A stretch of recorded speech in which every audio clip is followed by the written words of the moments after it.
And welcome back, everybody, to another episode of Music City Gold. I am your host, Kyle. With me, as always, my co-hosts, Daniel and Matt.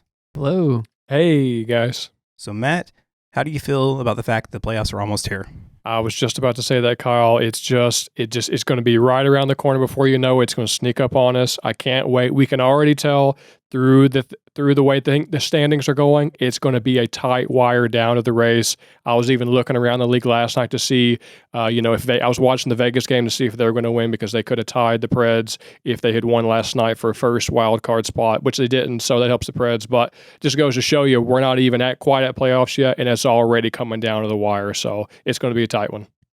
Yeah, Matt, I see you're already growing out your playoff beard there. Yeah, I was running a little late. I had a busy week. It's fine. It's fine. It looks good. I like the scrub. It looks pretty I'm manly. just saying, I like it. it's time to start preparing, your body for that beard for the playoffs. Yeah, no, I was looking at the standings last night. Obviously, the Vegas loss was huge. The Canucks just absolutely destroyed them. I actually watched some of that game. The problem is with Vegas, though, at this point in time, and I guess we can kind of start here, is they've played 3 or 4 more games than the Preds too, and they're lower in the standings. So right now, they are very much, like on the cusp of not making the playoffs. I want to say it's like 40% or lower right now of making the playoffs for Vegas. And what is crazy is when I was looking at the research from today, the Habs are already out, the Islanders are pretty much out, and then if Vegas does not make the playoffs, that is 3 of your final 4 teams will not make the playoffs this year after making the conference finals, respectively, from each side. Can you imagine that? I mean, that's crazy to have that much regression in one season. On top of that, just to add insult to injury, Montreal was they were a Stanley Cup Finals team, and they were the very first team out this year, mathematically eliminated. So that you went from the highest of highs to the very rock bottom, and that is definitely tough to see. Well, at least you know what? We're not Buffalo. They have set a league record by being eliminated now for 11 seasons in a row. It's just a mess. Well, I mean, they've been kind of a dumpster fire for a bit. The whole Eichel situation went down too. I mean, the front office has really not been managing things well. So I don't see when this streak ends. I mean, are you guys optimistic that they're going to pull it together at some point and actually be able to string together a coherent team to make the playoffs in the next 2 to 3 seasons? I don't see it happening. I lost care after Jack Eichel left. They're a tire fire. I don't really care. They don't have a great plan in place. I don't see a whole lot of prospects that make me grab my attention or make me want to watch them on the ice. So I was happy to see Jack Eichel play for Vegas, but that just goes to show you how fleeting my interests are in Buffalo that I can't even finish the sentence talking about Buffalo. I'm already on to something else besides Buffalo. So, well, I mean, to our point, so like you've seen some of the rebuilds that have happened, in the past 5 years, say, the Red Wings being one. How many draft picks did the Red Wings get the last several years? I mean, it was a slew. And now you're seeing some of those prospects actually play and get, good ice time. And they're really good prospects that are going to move the organization forward. With Buffalo, like you said, I don't see any of that. I didn't see any stockpiling of picks like Arizona right now. They just sold the farm in the last 2 years. And now coming up, they're going to have a ton of picks in these really hot drafts. So, I don't know. I felt like the Sabres, yes, are in rebuild mode, but it doesn't feel like they're in full sellout mode like some of the other teams were to commit to getting a quicker rebuild done. Just kind of hanging out in no man's land without like a specific plan. Yeah. So I don't know. I mean, this is a brutal, and like this is sad for the Buffalo Sabres fans because they have some really good diehard fans up there in Buffalo. And, back in the day, that place was rocking, but I don't see it for at least another 3 seasons. I mean, that's just me personally. So it's funny, though, because we are talking about Buffalo, and if Carolina beats them tonight, they're going to be the 3rd team to clinch a playoff spot behind Florida and the Avs. So, I mean, we were talking about earlier today, and pretty much everybody's kind of thinking we're going to get a Florida Avalanche playoff. Do you guys think that's possible? Florida. You mean for the final? Yes. Okay, so yeah, sorry. Here's the deal. It's very easy every year to look at the top 2 teams, basically, and the first 2 teams to clinch and be like, those 2 are going to be in the final. Well, guess what? That has not happened the last several years. That just is what it is. With the playoffs, there's so much parity in the league. that any team can beat another one on any night. And we saw that with the Habs last year with their miraculous run, and they're not even in the playoffs this year. They're like literally the first team to get eliminated. So that said, yeah, on paper, it looks like it's going to be the Avs and Florida because they've been absolutely destroying people like along the way.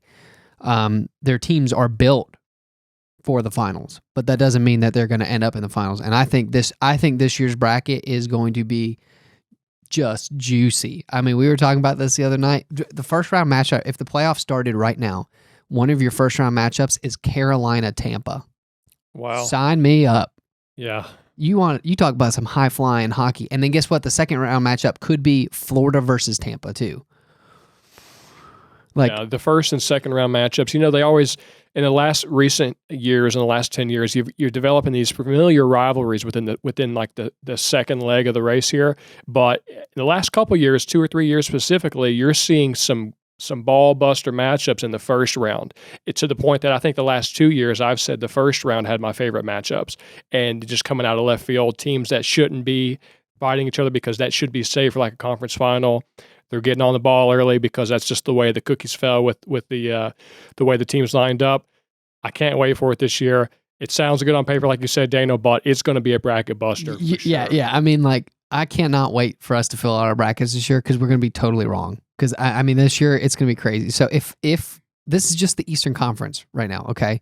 So if it ended right now, Carolina would play Tampa. Florida would play the Capitals. You have Toronto, Boston, and New York and Pittsburgh first round. I mean, that's some killer matchups for the first round. Yeah, that Eastern Conference bracket's looking real nice as far as watchability. The Western Conference is going to be wide open. Who knows, too? Like, as of right now, too, it would be the Wild versus St. Louis, Edmonton versus LA, and then what looks to be like Calgary, Nashville, and then Colorado, Dallas. So, I mean, I still think those are going to be some fun matchups, but I definitely think the Eastern Conference has a little bit more juice in that first round moving in. And you can see some of those matchups, too, like happening, like the battle for Florida. That would be incredible to see in the playoffs. We'll see. I mean, there's just a lot of storylines on that Eastern Conference, too. You got, can the Leafs actually get past the first round? Never. Can the Lightning three-peat? Oh, I hope not. God, I hope not. And then you have the battle for Florida in the mix, and then you have the bunch of jerks in there. Oh. And then you got Marchand in the mix with Boston. Sign me up for the Eastern Conference right now. The Eastern Conference is going to be just awesome hockey to watch. So, Matt, you were real quick to kind of give a groan about the fact that Tampa could three-peat. Do you think it's possible? And if they do three-peat, do you think the league is going to make some changes? Because the reason why I'm asking is that after Tampa won last year, what all the people call, kind of working around the long-term injury reserve, we're starting to see other teams like Florida do the same thing. Do you think if Tampa wins again, they're going to change it? I had heard that they're not because somehow it benefits the owners. The whole salary cap identity benefits the owners somehow to the point that they're not going to change it. And even not just Tampa, not just Florida, now Vegas has $15 million on LTIR as well. I think we all want to see it be, reformatted somehow. I don't think it gets done this year. I just am not a fan of Tampa. I'd like for them to not three-peat. I'm not a fan of any team running the course like that. I'd like to see more disparity. I like to see the Wild. I always root for my underdogs, and rooting for that. Daniel, really, me and you are in sync with the first round. I could just repeat everything you said. I'm so excited. I want to talk more about it, but I would just be repeating the same stuff you said. The first round in the East is where my heart's at this year. It's gonna be so good. To the point that I can't. This year, I might just do something totally different. I might say screw the stats. I always say this every year. I'm going to say screw the stats. I'm just going to go with my heart. I never do it. This year, I might just do it because this is going to be something special. And yeah. I mean, just looking at some of the teams that are wildcard teams that have been putting up good numbers. I mean, the Preds and Stars are both teams that have been playing really good hockey, but at one point they weren't really in the mix, and then all of a sudden now you're going to have two of those teams as wild cards. And I saw a lot of Wild fans the other night saying, listen, you better watch out for the Preds first round because they're going to be a tough team to handle. Like, not saying that, like, obviously it's going to be easy. Like, if you're facing Calgary, that's going to be a difficult matchup. But the thing about the Predators is they normally play a really close, tight game if it is, in that situation. And if UC Saros can get hot, this is a very similar team to what I would wager was the Cup run team with Pekka, where Pekka got hot going into the postseason, started shutting people down, and the next thing you know, it was a strong, gritty team with a bunch of rookies. I mean, like, what? It's crazy how the similarities are with this team with that Cup run team. But to your point on that, it seems like we do our best for the Preds when we're in a wild card spot. We do. Every time we've been in like a 1, 2, 3 spot in the playoffs, we always get bounced and disappointment. So maybe maybe we should try to shoot for the wild card spot always. Well, that sounds great, and I agree with your premise, but you put yourself in, your back is up against the wall to the point that, like we said, if this other team wins, then that bumps the Preds down to the point that if 2 teams win and the Preds don't, you might be out of the playoffs, and that's just too small of a bubble to risk your life on being burst. You have to get more points at the start of the season, and I like your premise, but even being the wild card team, getting into the first round, now you're going to play the hardest team. Now you're going to play the number 1 seed. So you'd like to get points earlier to not only make sure to clinch, but also to play a better team, possibly first round, or a less deep team, Well, I mean, I wasn't expecting the Preds to make the playoffs this year. So honestly, just making the playoffs, I'm perfectly excited. That's shooting above expectation for me for the Preds because, I mean, most people had them definitely bottom 3 of the Central. But that said, though, they're at, and from the 3 main sources, I think it was like Money Puck. There's 2 other ones I ran. Basically, what I did is I took all 3 and averaged them out, and right now they have a 94% chance to make the playoffs. Yeah, I think and that's huge because it went down to about 80 the other night, but then Vegas has really slipped up. Vegas also has played 3 more games as well, and they just haven't played well here recently. And that's the problem is right now Vegas has a ton of people on long-term injured reserve, but it's kind of like that double side of the coin. Like, you got to make the playoffs first before you can even activate those people again. So,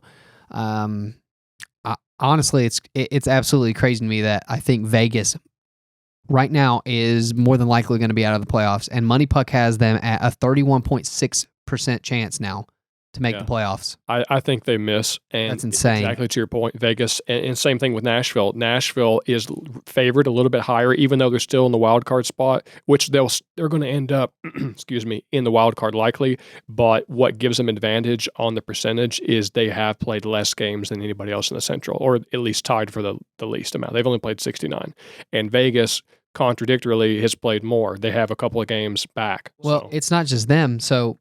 And when I was looking at this, there's 3 teams that factor into the Predators' playoff chances right now, and that's the Jets, which they're almost out of it. It almost doesn't make sense, but they're almost eliminated. Los Angeles is another one because they've also played 3 more games as well, and their point percentage is really low. So it's lower than the Preds. So the fact that they have 2 teams now that have played 3 more games than the Preds and has a lower percentage, that's why they have such a high percent chance, because they're banking on one of these teams to knock each other out, and then basically that just gives Nashville the other spot for free, regardless, because one of these 2 teams is going to have to kill the other one off to get in, and more than likely it's going to be Los Angeles, triumphing over Vegas at this point, which is insane to me. Yeah, I was just talking to a buddy of mine at work today who's from Pittsburgh, and we were talking about the standings in the race, and he was like, "Man, my Pittsburgh Penguins have been sucking lately because they've been playing the Rangers a couple times. They played Carolina, they played Washington, and these are in Metro Division rivalries. So it's like instead of just a 2-point swing, it's a 4-point swing because they go up 2 and you go down 2 essentially. So it makes the swings even harder when it's in conference, and that Metro Division specifically is a tough cookie to crack. That's the one I've got my eyes on this year for sure. So it's just ironic. Even him, it's not just the Central. We always say how tight the Central is. Everywhere is going to be tight. The Metro, the Central. The only one I give some slack to maybe is the Pacific. I'm a little surprised to see the LA Kings back in the playoffs. I'm very happy to see that. I like my Kings. And like I said, I think Vegas is going to get short shrift, and they're going to be the ones knocked out of it. Not that the Pacific is man, particularly that's deep, but the so California hard. teams have not been doing super lately. So at least it's good to see the Kings in the mix this year. Well, you're talking about Pacific, so it looks like the Anaheim Ducks have lost Ryan Getzlaff, which was not surprising, seeing how he's had a very long career. But Matt, it seemed to take you a little. You seem to take a little more personally that he retired. Well, Matt would have been mad. Let me just put it like this: had he not retired with the Ducks. yeah, his time was coming, and I think he's been. I don't know if he's been battling injuries or not necessarily, but I know that sometimes you can see the writing on the wall, and I love the Ducks. I love the glory era from. It's really the Getzlaff show. He is the identity of the Ducks, and now you could say it's changing a little bit with Zegras and Ricard Raquel and some of these young great talents. But it's the Ryan Getzlaff show, and I love that. I love SoCal hockey, and Getzlaff has played his entire 17-year career with the Ducks. So me, if he got traded, it was going to be a big freaking rant by Matt because I want my veterans to retire, my one-team veterans to retire with their team. And so since you like Ryan Getzlaff so much, I wanted to bring a question in because last time we did, I gave you a question and you kind of bombed it. You got some of it right. It's about Zdeno Chara. Remember that? Yeah. I didn't bomb it. There was some tough questions in there. I got a couple of them right. Okay, well, this one's about Ryan Getzlaff. Well, it's kind of about people that relate to the feat of him. So, as you know, he's got 1,000 points. He's played his entire career with the Ducks, and he's the captain. So, now, before I give you this question, did you research this at all? No. Okay, cool. All right, so speaking of Ryan Getzlaff here, we'll say 11 other NHL players have captained the same team for 10 seasons, and they've scored 1,000 points as well. So 8 of them are in the Hall. Can you tell me who those 11 people are? Okay, so this is the one you're talking about. You told me this one ahead of time, so I had some time to think about it. It wasn't so much on the spot. Now, I don't know if I'm going to do any better, but I do have some answers. So I thought there was 10 other people, so I wrote down 10 names. And I'll give you 10 answers, and you tell me how many of them 10 I get works. right. I'm going to start with Gordie Howe. Wrong. Okay. Oh man, How right out the about- gate. Steve Yzerman. Correct. Okay. Yep. Then that tells me, what about Nick Lidstrom? Nope. I thought it was one or the other. I figured it wasn't both of them. All right. Then I'm on to Gretzky. No. All right. How about Lemieux? Yes. All right. How about Crosby? No. All right. Man, I thought Crosby would have been on that list. I'm going down some of these big names. Messier. Nope. Okay. Ovi. Ovi's not on the list. Man, this is difficult. Remember, the criteria is they've on the same team. They've captained the same team for 10 seasons, scored 1,000 points. Maybe. You said it was Yzerman, but no Lidstrom. Correct. So I don't know. I don't think Bobby Orr had 1,000 points. Is he on the list? Yeah, he's got to be. He's not on this list. Not on there. Oh, Okay. my. All right. Now I'm spitballing some other ones, some wild cards. How about Mike Modano? No. How about Jonathan Taves? Nope. Okay. Wow. You tell him? This is difficult. Yeah, go ahead. Okay, so I have to make one correction. Actually, 2 corrections because I read the wrong section. Ovechkin is on the list. I was about to say, there's Crosby's no on the way. list. Okay. Sorry, it was real. The text is really condensed. Okay, so Matt, here we go, and let's see what you get here. So we got like 3 or 4 of them Yeah. collectively, but Okay, so it is Jean Bellevue. Okay. I knew there was a Montreal Canadian. I just didn't know which one it was because that was before my time. So cut me a break, and I didn't do any research, so I couldn't figure out which one it was. That's fine. Part of it's on me because I was, like I said, look how small my text is. Yeah. get that font. I up knew there was a I Canadian know, right? because they dominated. I just didn't know which one. Okay, so Ray Bork, Oh, I totally yeah. forgot about that. Yep. Alex Ovechko, Really? Okay. Ron Francis. I cannot pronounce his name correctly, but it's Ignelia. Jerome McGinley. Yes, Yeah. that's it. Mario Lemieux's on here, of course. Yes. Joe Sakic. Oh, I had him on my Oh. short list. I just didn't think he was captain long enough. That's the thing is like they have to be captain for 10 Yeah. years. That's some odd criteria. Go ahead. And then Steve Yzerman, of course. Yeah. And then of those 11 players, the only 2 that are still playing are Ovechkin and Crosby. Okay. Yeah. That makes sense. Because I was like, there's no way Ovi and Crosby aren't on the list because I was like, they've definitely been captain for at least 10 years, and I know both of them have enough point requirement. So, Okay, that was wow, what a good trivia.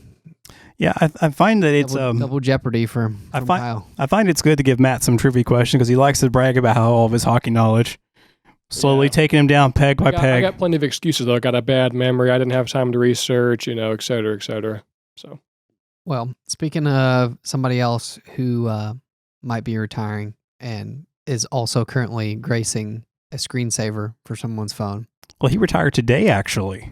That's right, Kyle. We're talking about my boy, Marian Hossa. Yes, Daniel, I've got him pulled up on my phone right now. Tear shed. I love Marian Hossa. He is like a Pavel Datsyuk to me. Don't know what it is about him. Love the guy. I didn't realize he was already in the Hall of Fame. He has a lot of accolades to his name. Yeah. Was chasing the cup. Won, I think, 3 cups with the Blackhawks.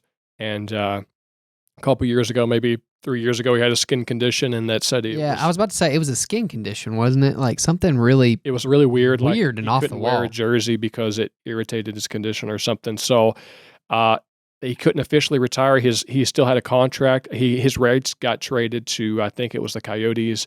And so once that contract expired, now he just signed a 1-day deal with the Blackhawks to officially play 1 game. The feel-good moment. And retire as a Blackhawk, which he's played for a lot of teams, like 5 or 6 or 7 maybe teams, but he was a Blackhawk. Played for the Wings for a little bit too.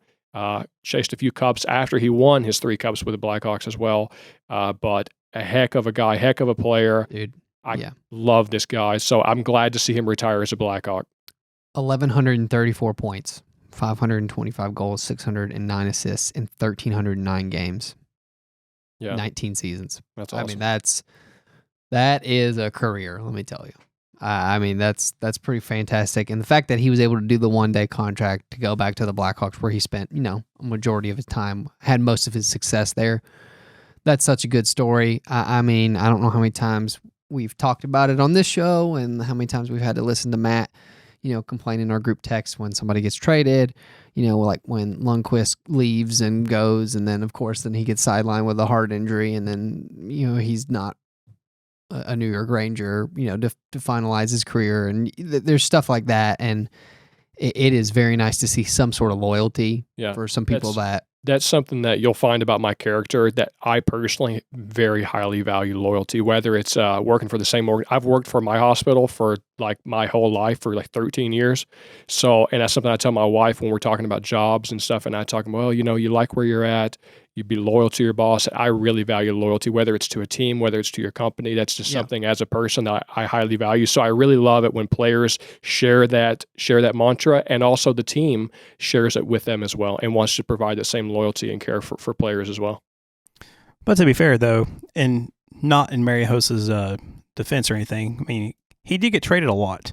He played for the Senators, the Thrashers, the Penguins, the Red Wings, and the Blackhawks. Thrashers dating it right there because they're now, I think they're the Jets now. But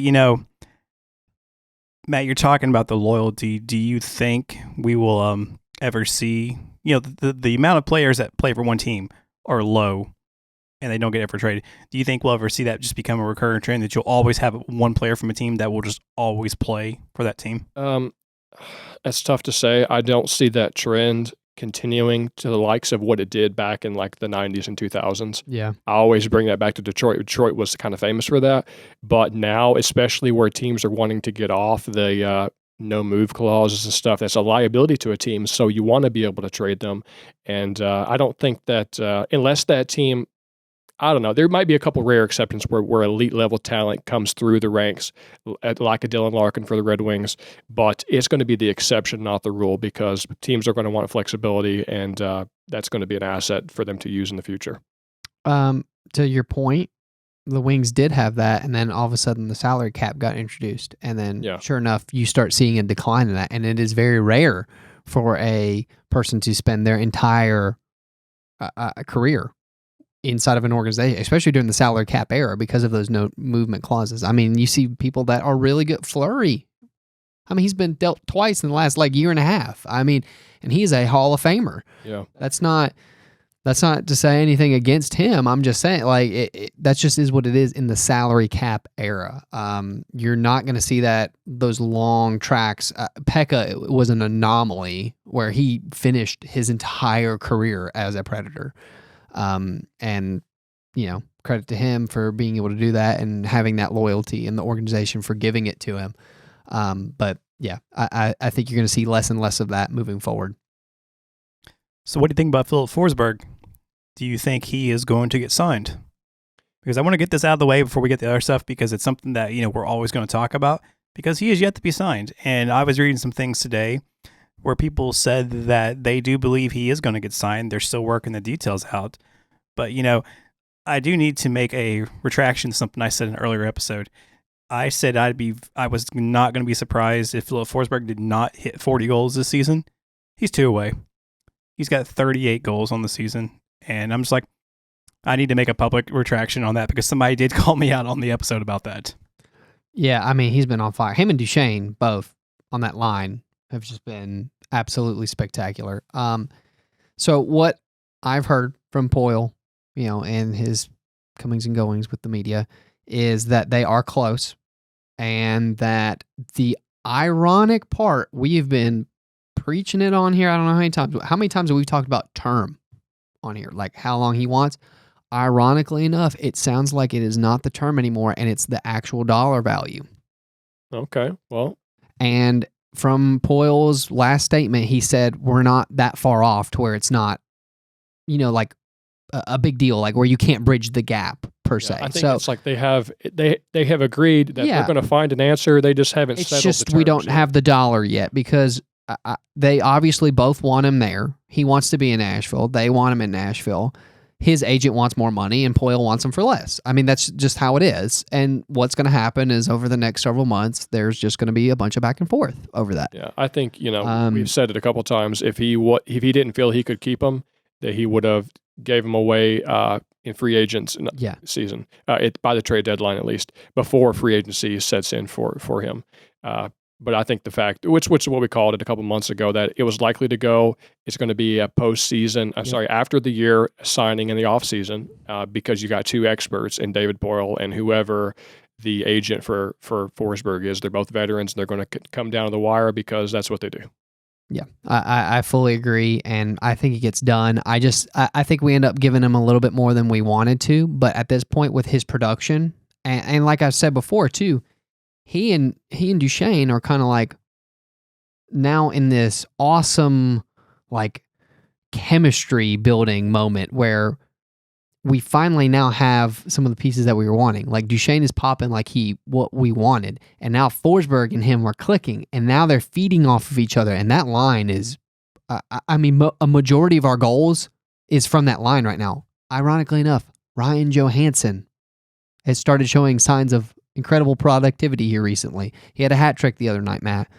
Like that line is starting to gel, and it is becoming the way better Jofa line than back in the day. And now at this point, you have one of those players who could walk away. You don't want to upset that at this point. So they're going to be willing to pay him more, and he's a little bit younger too. So I think we're just going to end up having to pay a little bit more than what we wanted and what Poyle wanted. But at the end of the day, I think Forsberg has to stay for the team to remain competitive and to show some sort of loyalty for all those rookies coming up too. I mean, you got to have some mentors for them as well. You can't trade away everybody. When you're talking about how good Forsberg and Duchesne are doing, so, looking at it here, for the season, Matt Duchesne has 36 goals, 36 assists. Wow. And then Philip Forsberg has got 38 goals and 32 assists. And, they've combined just themselves for over 100 points. Like, that is insane of how well that line is doing. Yeah, Matt Duchesne and Philip Forsberg are tied for 11th and 9th in the league with goals, respectively. And point-wise, Matt Duchesne, I believe, is 21st in the league with points. He's tied with Sidney Crosby. That's crazy. Sidney who? Sidney Crosby. And he's one ahead of Pasta. Wow. Yeah, I'm So- impressed I didn't really realize those numbers until you just read them off. That's really good stuff. So Matt, what this means is you got to start wearing your Preds jersey all the time. I'll slide you one. I was waiting. I figured somebody's going to get around to that. I'll wait till the playoffs start. So when the playoffs start, it's going to be you guys or we. Well, That's all right. I do tend to flip flop a little bit between calling the Predators us, like we, and then or saying you guys. If I'm mad at the Predators, I'll say you guys. You guys are doing awful. well, we also have to. You mentioned, somebody who's really near and dear to Matt here all of a sudden, and that would be old TJ Tanner Jeannot, who has come out of nowhere in Matt's mind. Yeah. But has exploded onto the scene and now has 23 goals as a rookie for the Preds. Yeah. Isn't that crazy, the production he's having this year on limited minutes, too? So I'm just saying. Yeah, he's my favorite Pred. He's overtaken Tolvanen for me. Haven't seen Tolvi hasn't seen as much ice time as Jeannot, and I'll just have to say that rough and tumble style of hockey that Jeannot has, and what was it? He had a baby, and then the next game he come out and did a fight, and there was a great photo on my phone. I don't have it at the He had moment. the Gordie Howe hat trick that night. Yeah. I think, right? I got it I took a big screenshot of it, and that's my style of hockey, and he's my new favorite Pred, I'll have to say. Well, do you think he's going to win the Calder No. over Mo? No, Kyle.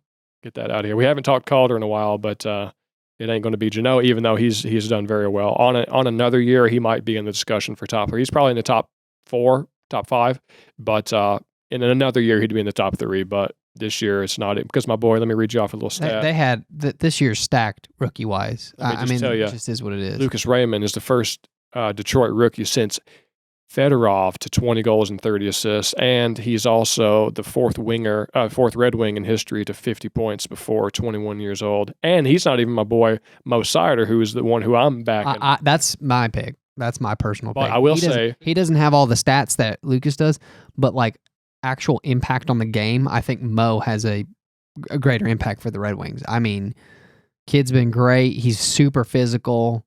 Some of the hits he's been laying on people, he does not look like a rookie. Yeah. Like he's very strong on the puck already. So that said, he's my vote as of right now. But like Tanner Jeannot has come out, like I said, he's done about as best as he can with as little as he's been given.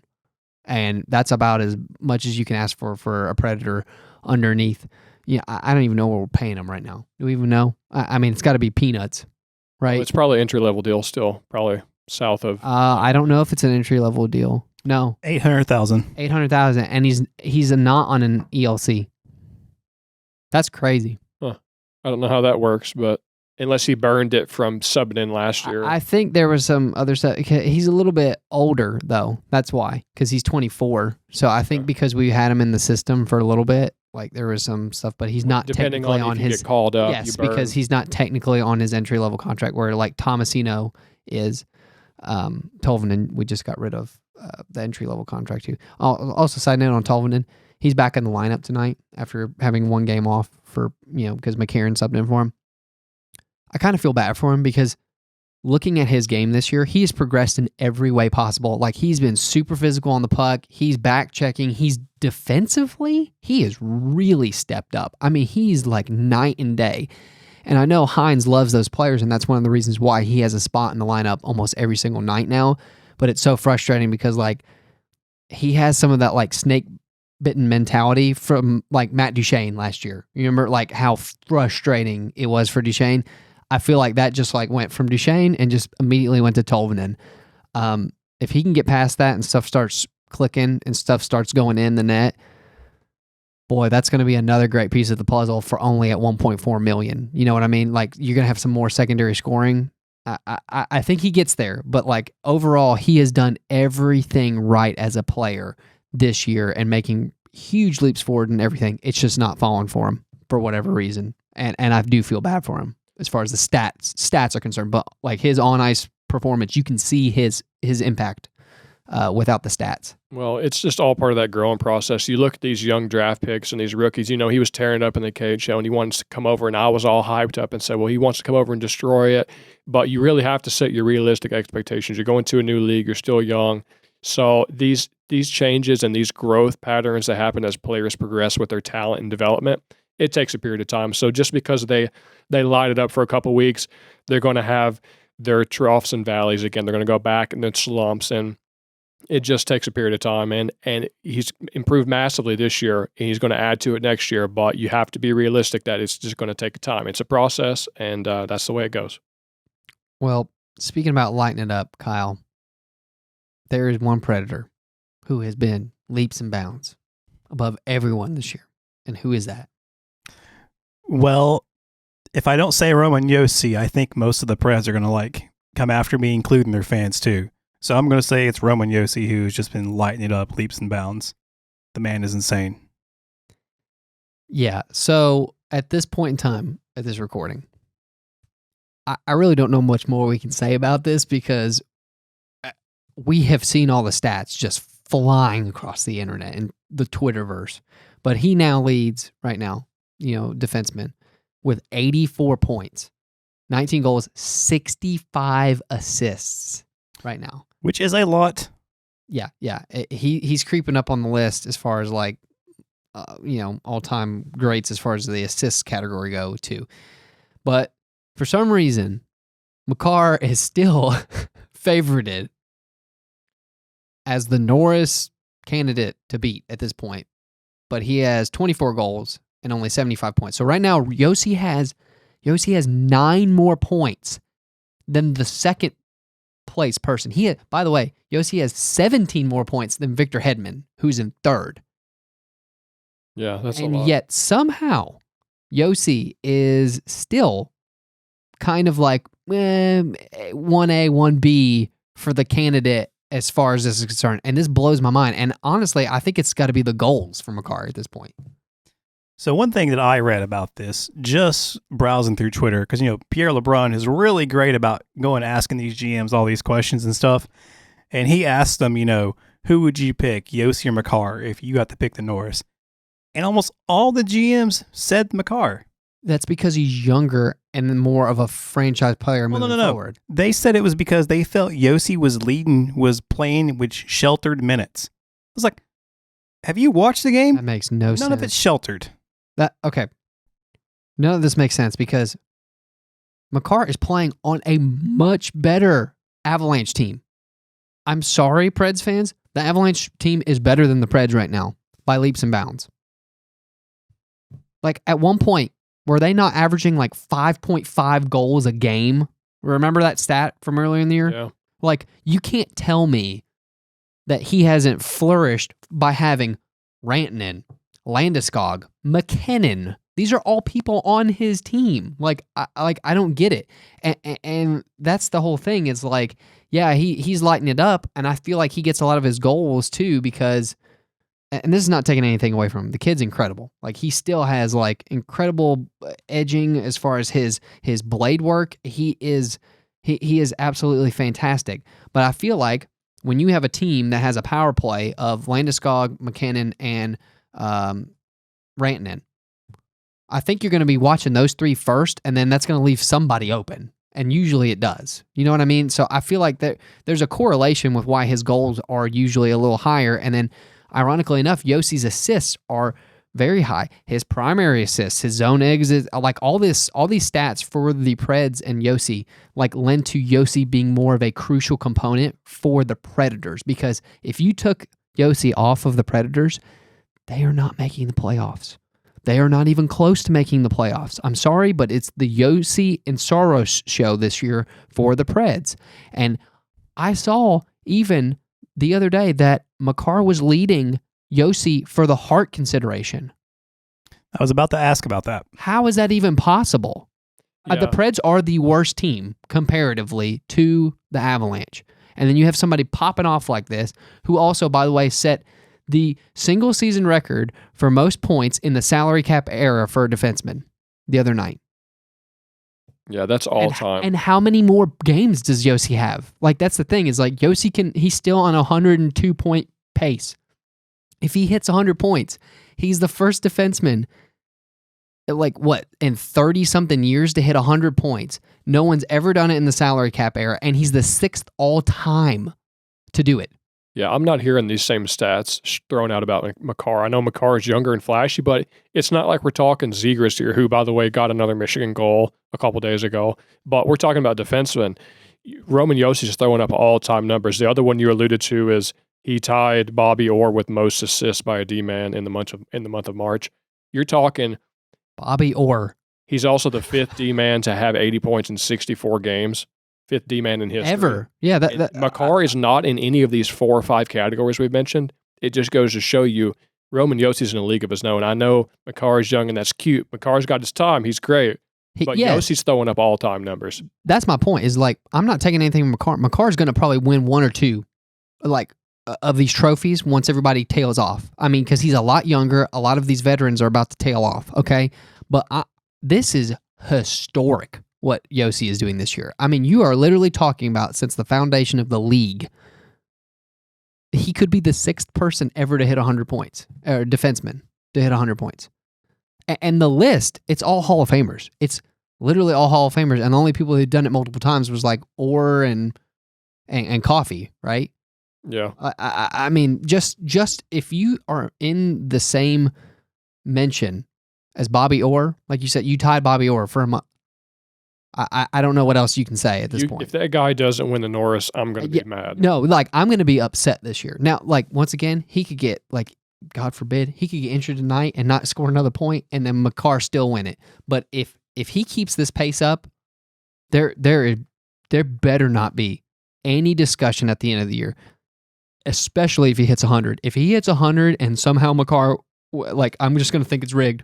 I'm sorry, but I like it. This has been the best season I've ever seen by a defenseman, and it's in the salary cap era too. Like, you're talking about the most fierce competition too. You have other defensemen too that you're also going up doing this against.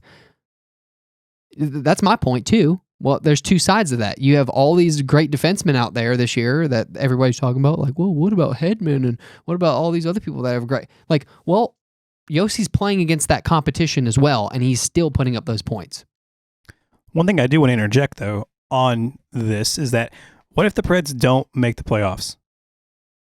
Does that automatically knock Josi out of Norris consideration? I like when you suggested that earlier, but I don't know that I agree with that. That's definitely true of the Vezina, but I have not heard that said of the Norris. So I don't necessarily agree that would knock him out. I don't agree with it for the Vezina either. I think these are individual awards, and they should be based on the individual performance, not should be. And granted, what actually happens is 2 different things. Yes, I know. No, I fully agree, and I understand that the heart in some way is kind of tied to this, because you might have a bad team and you might have someone pulling up, but like, still, I think the heart, like, you had, I think McDavid and Draisaitl were leading, and I'm like, come on, guys. They're leading every single year for that. And both of them are incredible. But they kind of take away from each other as far as the heart consideration, because it's like, well, when you both are scoring 120 points a year, who's more important? And in my case, Josi scoring 100 points as a defenseman only happened 6 times, and we happen to make the playoffs. It better be Josi for the heart as well. Yeah, when I like that mention of comparing it to the heart. I think both you guys said that, and that really narrows down your focus by showing you the amount of effort compared to the rest of the team. So when you talk about how Colorado's more stacked, it shows you how much more Josi's shining above the whatever standard deviation of the skill set of the team when you're talking about the heart consideration. So, and I think, excuse me, we all agree with that for sure. Yeah, so I just want to throw this out here. This was updated 3 days ago, and this is odds for the Hart, and it was Austin Matthews, which is first.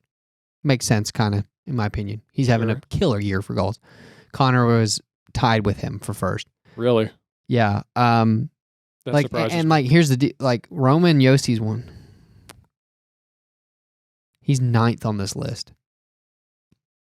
I feel like he should be higher, especially like higher than some of these other ones. I can't believe McDavid's that high, because I thought that McDavid and Draisaitl are both going to, cancel out the votes for whatever Edmonton player, because they're going to, if you're going to vote for an Edmonton guy, you're going to split the votes between McDavid and Draisaitl, which means they're going to get half the votes, so they shouldn't even be in the top 5, I don't think. But so as of April 4th, too, So the odds for the Norris Trophy, Cale Makar is still favored. Really? Because Yes. I was about to ask you how long ago those stats April were taken. 4th Wow. on Vegas Insider. And I can go, I can check a couple other ones like sports. Let's see here. This was on April 5th. And Makar is still the favorite. Well, at least it's more recent, even if it's a couple days ago, it's more recent than when the NHLPA did their voting a month ago or whatever it was. So that's my question, was at least it's another data set after that point. So yeah, it's basically Cale and Roman at this point, but every single betting website that I've pulled up has Roman Josi at second, which is an absolute tragedy. Might be a good underdog pick. Yeah, you tell me right now, Matt. I might throw some money on it. Let's go. I would. I mean, come on. I don't think you can ignore a 100-point season. You'd be amazed what people can ignore. But we do need to move on. Matt, you did put something up here on the list that I forgot about, but I'm glad you put it up.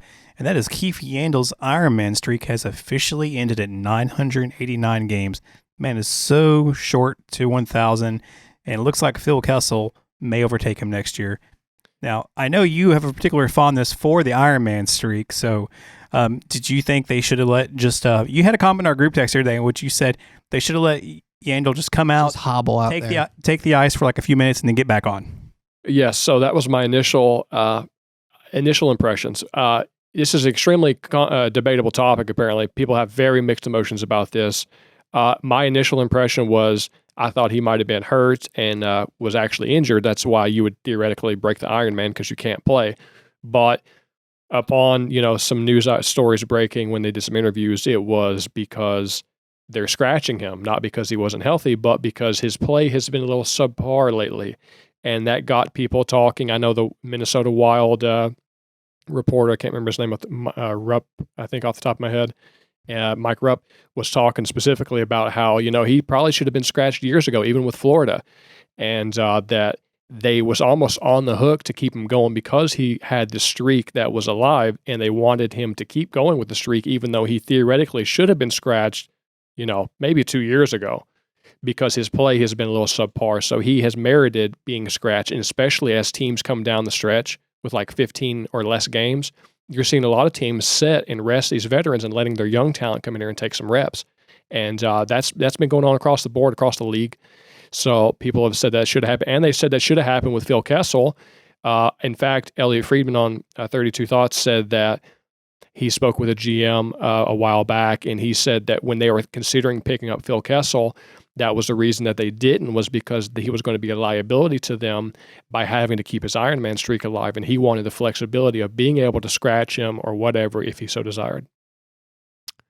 Man, and this one is touchy because it's like you said, I watched his interview too, Matt, and he handled it like a champ. Yeah. I mean, like, really, that was a professional interview right there. I mean, good for him. But at the same time, too, you see both sides of it. It's like, yeah, like he really has been slacking off. Like all the statistical charts that I've seen for him over the last year and a half, it's been a steady decline. So I think at some point he kind of realized that too. I think that's why he took it so gracefully. I think that's also why he was okay with it and okay with letting the younger, the young guns kind of get their time to shine, and then maybe he can rest up a little bit and come back stronger next season. But it really does suck because it does. It literally kills a streak that is. He's number one all time. I know. And he was 11 games shy of 1,000. We talk about these players who just hit their 1,000 game streak, and he's in their career, and he's had 1,000 games for his whole career. Straight. Didn't ever miss a game. Yeah, it's almost impressive to think that somebody could do that physically. Like you would think there would be one day where you just couldn't go, like just for anything, like the flu or like the stomach bug, or you know what I mean? Like anything could shut you down at one point to end this streak, and you're talking about almost 1,000 games. So you got benched. I'm sad because I wanted to see him get 1,000, but he did tack off the record for the most all time. So I guess at least he achieved that. So I'm okay with scratching him, especially if it comes natural. Like you said, if his play is declined, Let it be natural. And I do think that brings up that interesting, discussion of should this be allowed to continue, or should they scratch them whenever it's time? And I think that will be a conversation going forward with some of these other players that hold these records and streaks, maybe letting it come to end of its fruition whenever it's time to step down, it's time to go. But I don't know. It's sad, but it's time, I guess. So what do you think about the other day with Simmons and Maroon getting booked for talking trash? I think it was, 10? They each got a game misconduct, possibly? I don't remember what 10. It was 10 minutes. Was it 10 minutes? Okay. Yep. Yeah, that was ridiculous. I saw the highlight of that. I didn't watch that game full. I was watching something else. But, yeah, watching the clip, it was real weak sauce. I don't know what the deal with the refs has gotten into them lately. I wouldn't have called that. That's ridiculous. I mean, my whole thing is, how often does trash talking happen? Does this heckling happen in between? But like you got your head like this, Kyle, looking up towards the ceiling. For those who can't see on the switcher right now. Well, hold on. So you're talking about this. So did you notice that when they were playing the games in Canada in the emptied arenas, that the television, like you could not like really censor out the trash talk. You could hear those players dropping F-bombs on the ice, and not a single thing happened to them. Yeah, that's kind of my point. Boys are going to be boys, okay? Like this has been in the league probably since the beginning. I'm sorry, but heckling and like going back at it, like this has been on the playground as a little kid. Like we're playing dodgeball and this is happening. Not in the same manner and fashion or the same context, okay? But in a similar fashion, this has happened. The funniest part about the video to me is they both get booked, and then both of them start turning to the ref, and then they start heckling the ref, and Maroon was super ticked at the ref. Like, then he just took, like, literally both of their anger went from each other, and it just focused on the ref for the remainder of time. And, like, Maroon was slamming the door, and he's just, like, cussing them out, and I'm just laughing because I was like, you knew that was going to have the same reaction. Like, that's not going to do anything to stop them from heckling each other. And now, like, you've just made them super mad at you for the rest of the game, so congrats. Well, at the risk of getting fined by the NHL for talking about the refs, so if we do, we will give you a PayPal where you can give us $25,000 if we get fined, because apparently that's the going rate if you've heckled the refs if you're a coach.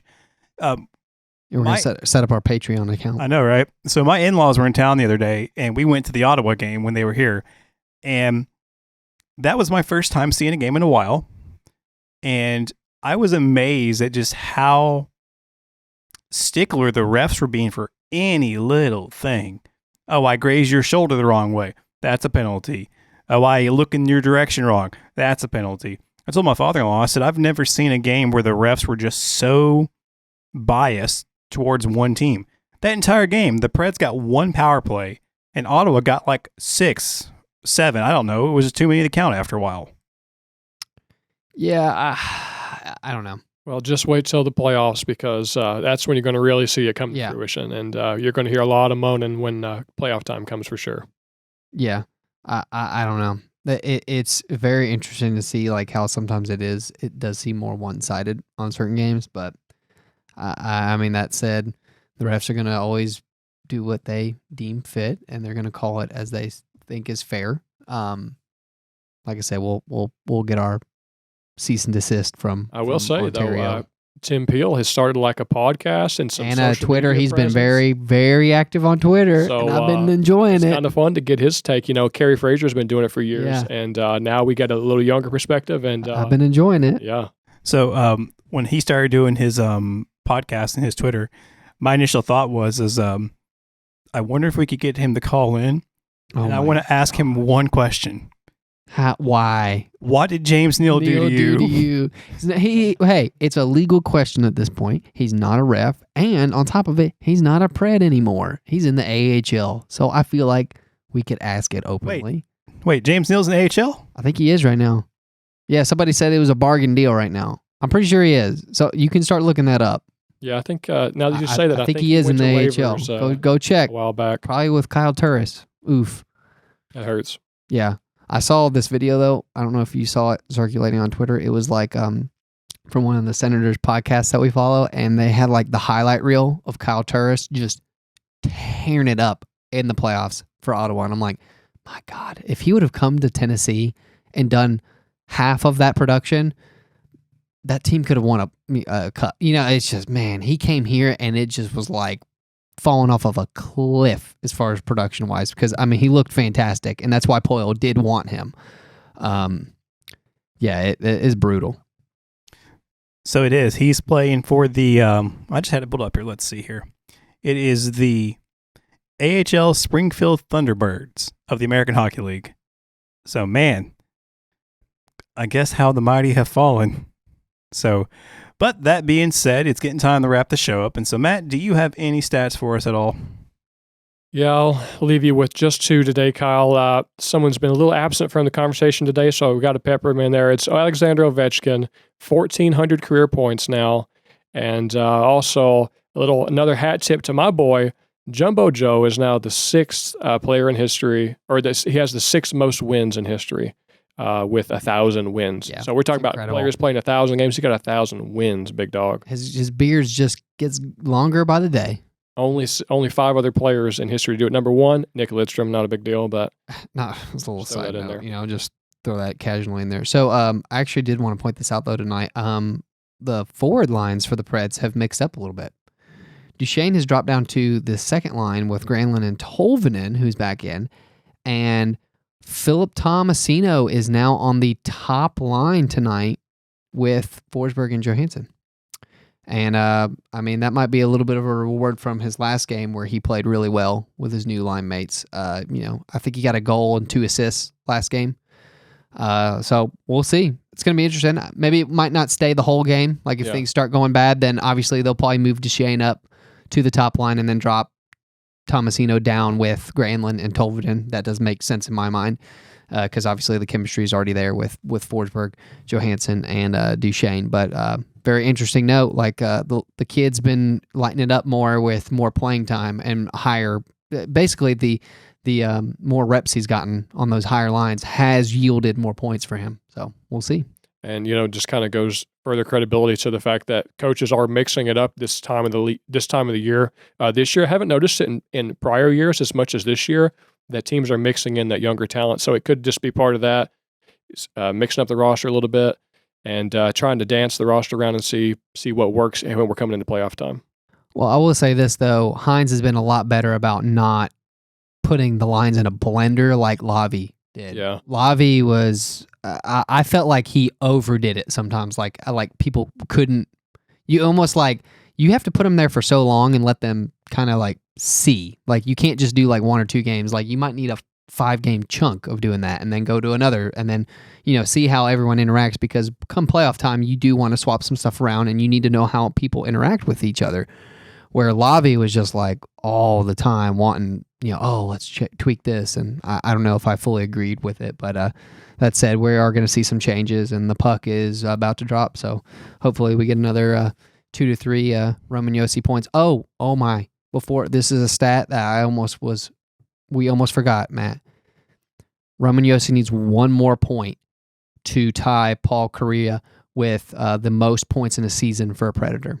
He's at 84. He just needs 1 to tie, 2 to break it. So tonight he can potentially break the record for the Predators in a single season with still 12 more games left. Yeah, he's got time to do it. Even if it's nuts, but that is a very cool stat that just added to his Norris Trophy. That's another Hall of Famer right there, by the way. Yep. So just saying. And so Daniel, after all that, do you have any idea of what games are coming up for us? Yeah, I've kind of already gone over this. This stretch coming up this month, obviously super important. The next 2 weeks, we have Ottawa tonight. Then we have Florida and Pittsburgh back to back. That's going to be brutal. Saturday, Sunday. Then you have San Jose, Edmonton, and Chicago to wrap up next week. But once again, like Matt was saying, it's going to come down to that last 2 weeks as far as the seeding is for the Western Conference, because you have St. Louis, Calgary, Tampa Bay, Minnesota, Calgary, Colorado, and Arizona to finish the season. So basically, that is all playoff teams minus Arizona. So your last 7 games out of 8 are against playoff opponents. That is going to be a good measuring stick, because if they can win 50% of those, you might want to watch out for the Preds in the playoffs. Because, I mean, those are legit teams. Those are all teams that are going to be higher than them in ranking, too.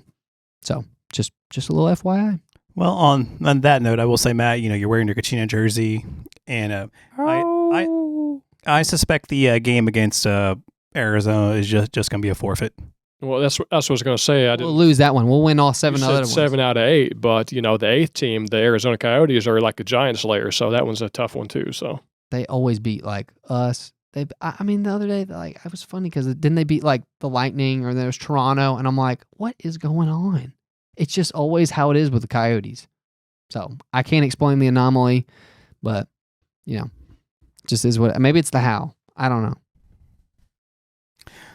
Yeah, I'm not sure. I think it may be the how too. But Matt, I think last thing before we sign off here is that you should apply to the Coyotes to be their new Hal person. I think you could do awesome. It would be awesome. But guys, thank you for joining us today. If you would like to follow us, there's about 3 or 4 different ways you can find us. The first is penaltyboxradio.com. You can find us on their iTunes, which is at Penalty Box Radio as well. You can also find us individually at Music City Gold on iTunes, and you can follow us on Twitter at Music City Gold as well. Until next time, guys, we will see you on the ice.